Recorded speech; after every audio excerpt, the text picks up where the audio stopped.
Thank you for joining us again on ASTR, the video magazine brought to you by the General Conference Office of Archives, Statistics and Research. We are dedicated to bringing together the Adventist Church's past and present in order to inspire for the future. In this end-of-year episode, first I share events from This Week in Adventist History. Then Dr. Dragoslava Santrac, managing editor of the Encyclopedia of Seventh-day Adventists, tells another inspiring story from the ASTR, this time of one of the first converts in the Solomon Islands of the South Pacific. Next, Elizabeth Henry, our digital records manager, provides some guidance on how to most efficiently use the suite of archives websites that we maintain. Then Galina Stelle, research and evaluation manager, shares research findings about the happiness of Seventh-day Adventist Church members. Finally, Maggie Naira, the editor of the Seventh-day Adventist Yearbook, shares about the statistics that you can find in the yearbook. We hope you enjoy this episode.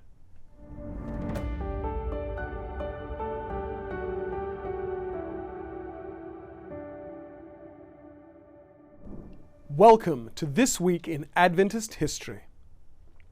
On December 27, 1885, William Healy and his wife Clara disembarked in Honolulu, Hawaii, then an independent kingdom. You see William and Clara here in this photograph. They had been sent by the General Conference after two colporteurs, Abram LaRue and Henry Scott, had stirred up interest in Hawaii with their sales of Adventist literature starting in 1884. On January 1885, less than 3 weeks after William and Clara arrived, William started his first evangelistic campaign in a 50-foot tent. You see the tent here in this photograph, with William and Clara at the front, along with Abram LaRue, who is in the broad-brimmed hat. By May, Healy had founded a company of 9 baptized Seventh-day Adventists. On December 28, in 1973, a group of 50 Adventist historians met in San Francisco and founded the Association of Seventh-day Adventist Historians. The scholars were in San Francisco for the annual conference of the American Historical Association, or AHA, but 12 months earlier, at the 1972 AHA conference, a smaller group of 16 Adventists had agreed in principle to found a Society of Adventist Historians. The result was the meeting in 1973, which elected Don McAdams president and Delma Ross secretary.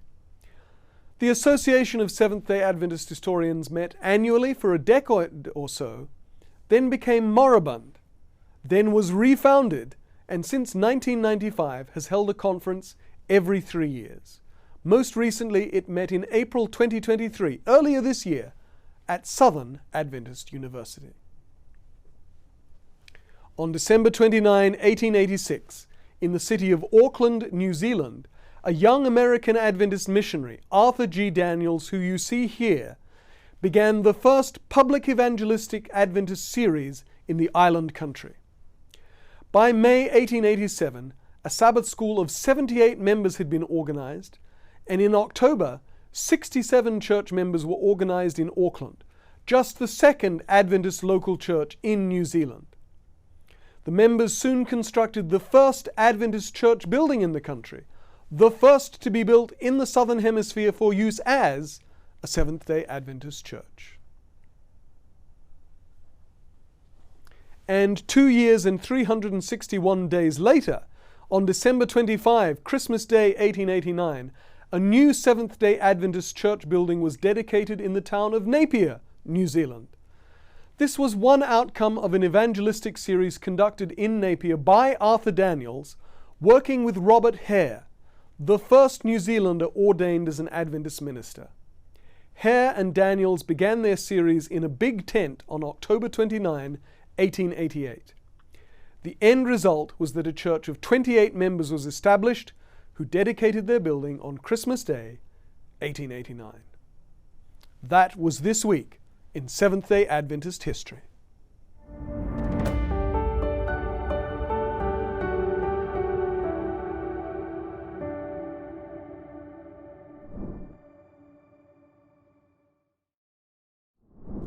Today's story from the Encyclopedia of Seventh-day Adventists, the ASTR, tells the remarkable story of Kata Ragoso, an early Adventist convert from the Solomon Islands. You can read the rest of the story on the ASTR website at encyclopedia.adventist.org. Of all the clans in the Solomon Islands, the Marovo Lagoon tribesmen were once considered to be the most warlike and cannibalistic. In 1902, the Marovo chief Tatagu led a fishing expedition. He disregarded the prevalent devil fear among the islanders and did not affix to his canoe a vine or string. The string was supposed to appease the devil and bring a good catch. After 3 fruitless days, the tribesmen were about to rebel when Tatagu spied a large school of fish. Returning home in triumph, Tatagu learned that a son had been born to him. Following a local custom of naming children after the most important current event, Tatagu called his baby Kata Ragoso, meaning no devil strings. In his early years, Kata Ragoso saw his people worshipping their ancestor spirits. He also saw his father frequently leading warfare and head-hunting raids. The warriors put the heads of their defeated enemies in the skull house as a sign of power and victory. While Kata Ragoso was growing up, traders came to the Solomon Islands. They brought cloth, steel axes, and bright trinkets. Young Ragoso witnessed many people being enticed into the holds of the ships with pretty beads and trinkets and then taken away as slave laborers. When Kata Ragoso was about 12, a small white boat, the Advent Herald, came into Marovo Lagoon. As the islanders would discover soon, the people on that boat were different. They did not come to take and steal, but to give and bless. When the boat dropped its anchor, Ragoso's cousin Pana was playing on the beach with some other boys. Captain Griffith Jones came ashore and asked for Chief Tatagu, so Pana took him to where the chief was tending his garden about 3 miles away. Jones requested the land on which to build a school, and Chief Tatagu eventually agreed. Ragoso was one of the first students to attend the school. Subsequently, he accepted Christianity and was one of the first Solomon Islanders to be baptized. Ragoso learned to speak English. While assisting several missionaries, he observed their leadership methods and adapted them to his cultural setting. Here Ragoso is pictured with missionary John House. On May 18, 1935, Ragoso and his cousin Pana were ordained to pastoral ministry. In this photo, you can see Ragoso and Pana with pastors Piper and Gilliard after the ordination ceremony. The next year, 1936, Ragoso attended the 43rd General Conference session in San Francisco, California. While in the United States, he had planned to speak in the Marovo language and be translated by Norman Ferris. At the beginning of the session, however, the missionary Ferris fell ill. The General Conference leader suggested that Ragoso make his best effort to speak in English for his presentations.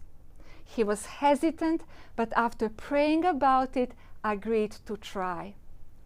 Those who heard him viewed it as a modern miracle, the bestowing upon this humble, faithful servant of heaven the gift of tongues. During World War II, all expatriate personnel, returned to their homelands, and Ragoso was left in charge of the Seventh-day Adventist work in the Solomon Islands. He led his people to build storehouses in the bush in which to hide the mission equipment. They also camouflaged the mission boats so they could not be seen from airplanes. Then Ragoso posted watchmen to watch for planes or boats being attacked and going down. When these watchmen reported an incident, Ragoso sent his men to find and rescue survivors. They took the survivors to military outposts where they radioed for a rescue plane. Ragoso and his men rescued 27 American pilots and saved 187 soldiers from Australia and New Zealand whose warship had been torpedoed. How wondrous the work of Christ in the heart of this man, raised in a head-hunting culture, to lead him to organize missions of mercy to rescue foreigners. To read more about Ragoso and other Adventist workers and missionaries in the Solomon Islands and worldwide, please visit the Encyclopedia of Seventh-day Adventists at encyclopedia.adventist.org. That's encyclopedia.adventist.org. The main Adventist Archives website, adventistarchives.org, has many resources free and available for you to use. Today, we are focusing on the Using Our Archives and Library Resources section. To navigate to this section, open the main ASTR website, again, that's adventistarchives.org, and hover over the fourth tab, Scholarship and Research. A drop-down menu will open and you will see the following options: Human Subject Research Resources, Historical Research Resources, Historical Theological Resources, Using Our Archives and Library Resources, and Archives Publications.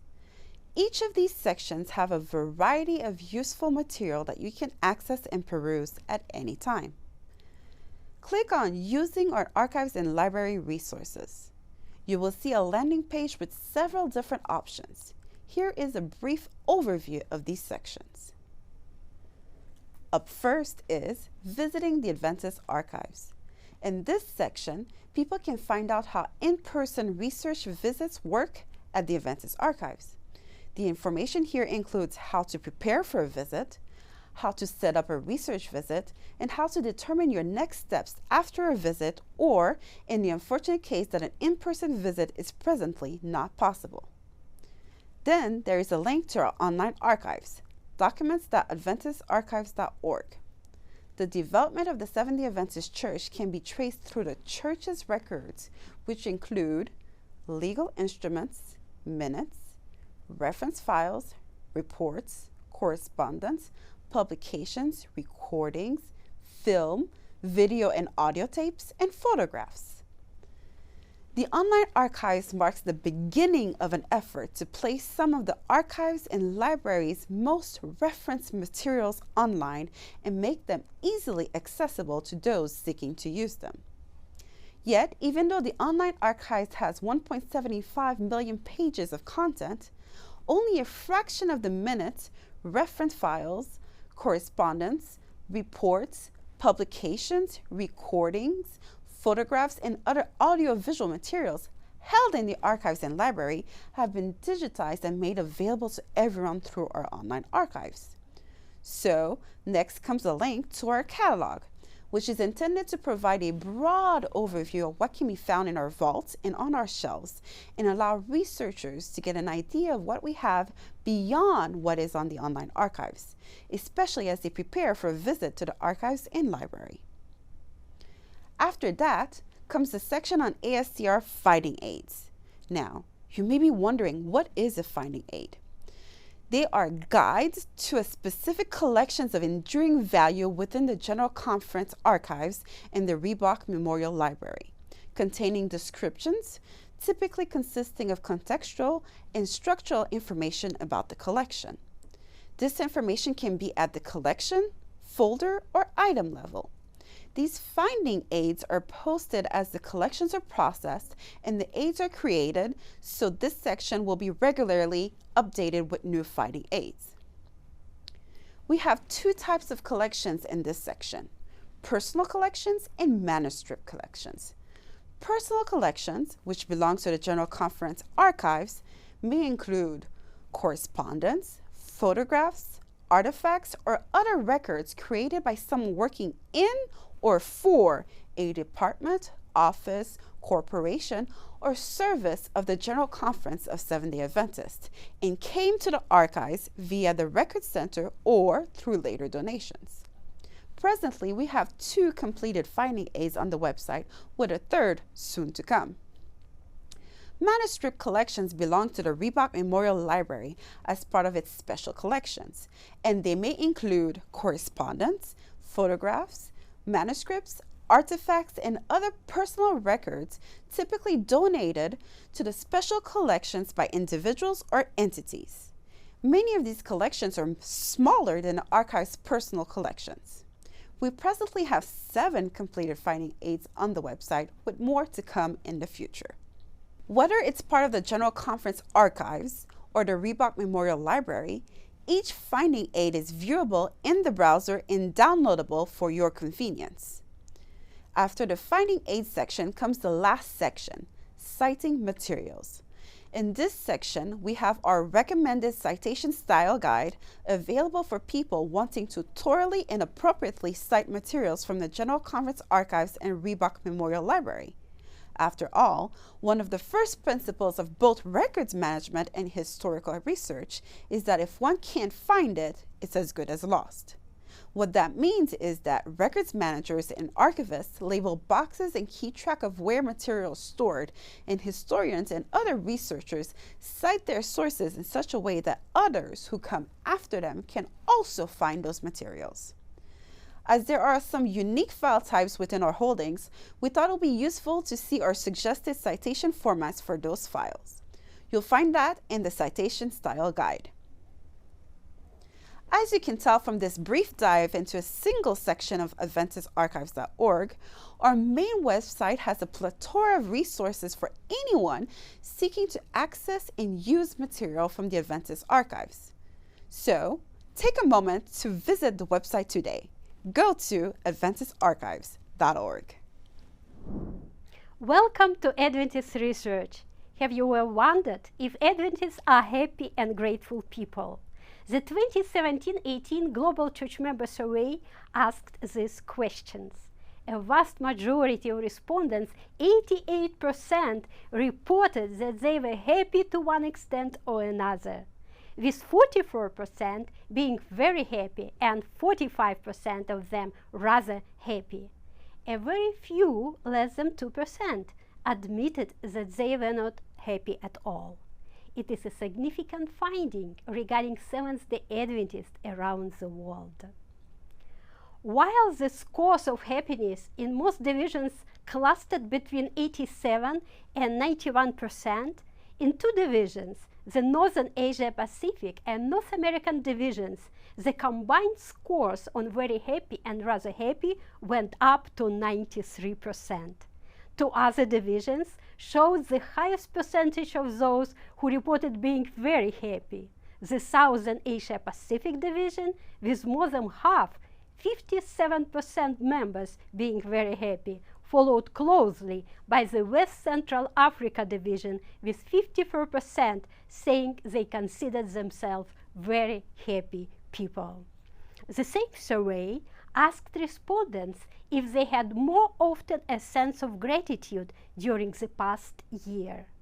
A vast majority, 83%, shared that this was true for them to one degree or another, with 57% saying that it was true for them a great deal.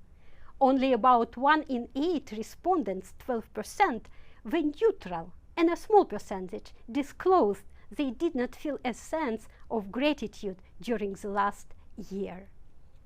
Different studies have shown that a sense of gratitude contributes much to our state of happiness.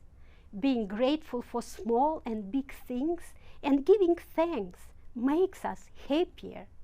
Many factors can impact one's emotions and feelings of happiness, but coming to the end of the year, do you count your blessings?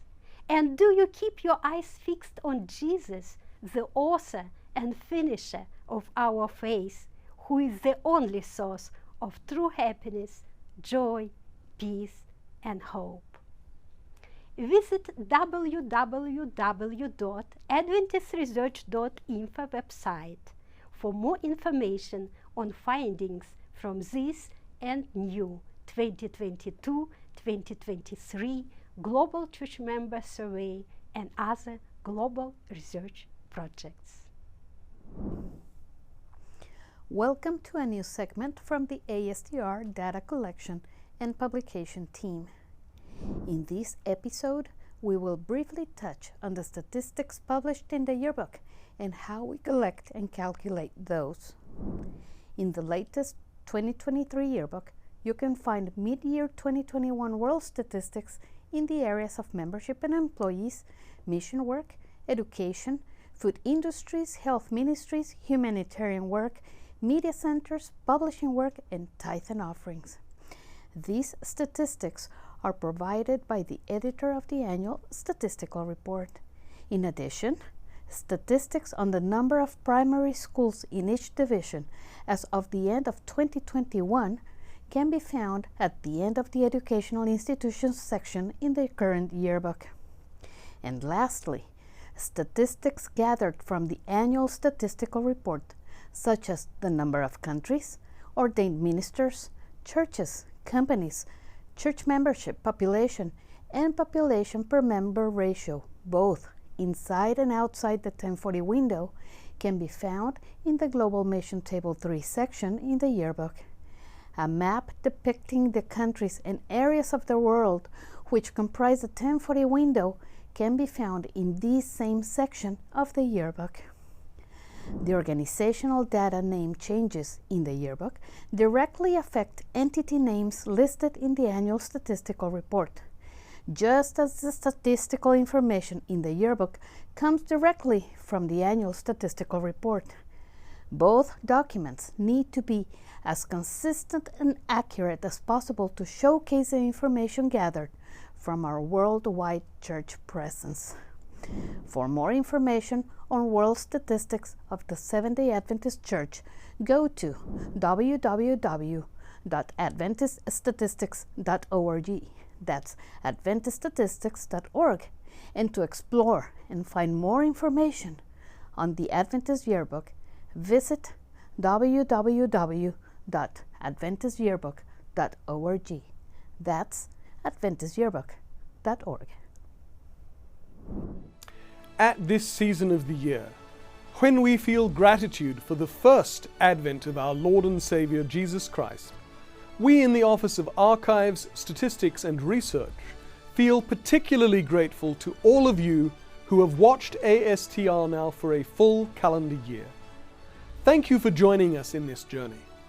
If you have enjoyed episode 25 of ASTR, please like and share, and consider following us on social media.